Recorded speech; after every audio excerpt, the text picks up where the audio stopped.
The civil war in Myanmar is the world's longest ongoing conflict, forcing more than 1 million men, women and children out of their homes. Many have sought refuge here in Aotearoa, New Zealand. Here in Nelson, we are fortunate enough to be one of 8 Red Cross Resettlement Service locations, supporting an influx of these refugees in our community. Karenni and Lawrey are some of those that have settled here over the last decade and a half. It's really good. We had so many opportunities. If you have dreams, you can chase it. You have way more opportunities. And if you're talented or something, you can work towards it. And if it's a Karenni, no matter how talented you are, nobody is really gonna know about you. Forced out of their homes and into refugee camps along the Thai border, many Karenni undertake a strenuous journey en route to New Zealand. Some people might be all right, but most people will be hard because of the language.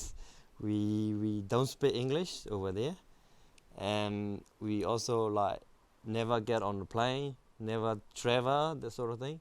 So yeah, most people are hard. So even the food, we on the plane is not just 1 or 2 hours, so it's 10 hours, some people 12 hours, that sort of thing. And you don't know how to ask the food on the plane if you can't speak English. So that's quite hard for a lot of people. It was scary, but at the same time we know that it's gonna be better future for us.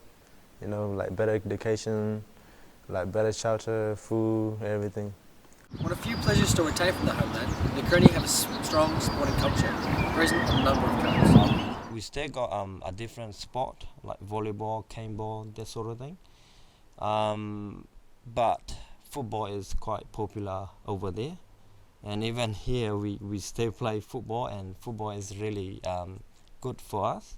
Since 2019, the Karenni and Nelson have had their own football team, competing in competitions both locally and nationally, where they've found great success.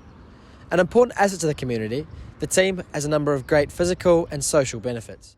We can talk to each other more, we can get close to each other more. And also not just the old friend, but we can also make a new friend as well.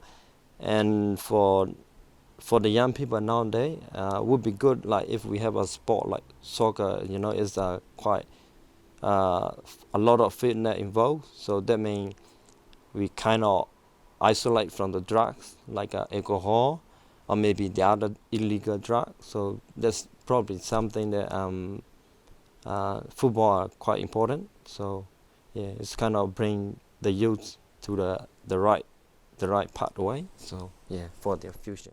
Almost 75 years of conflict has passed and it now seems to be at its worst. Since the coup d'etat 2 years ago, the civil situation has escalated significantly, with major casualties on both sides of the conflict.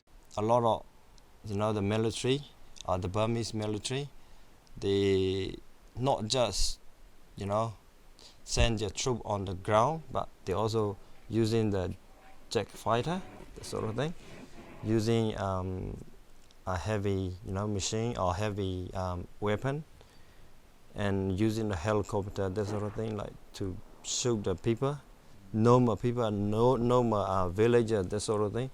A lot of innocent people are die, or a lot of villages are burned down as well.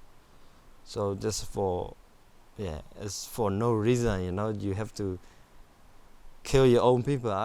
It can be a surreal concept, but stuffing everything you own into a rucksack and making for the border is a true reality for thousands. Since 2021, violence has seen more than 120,000 forced to flee for their lives in Myanmar.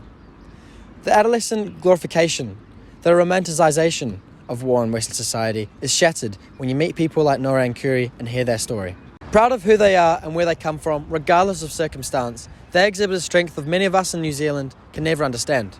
So let's welcome them to our community and onto our fields with compassionate and open arms.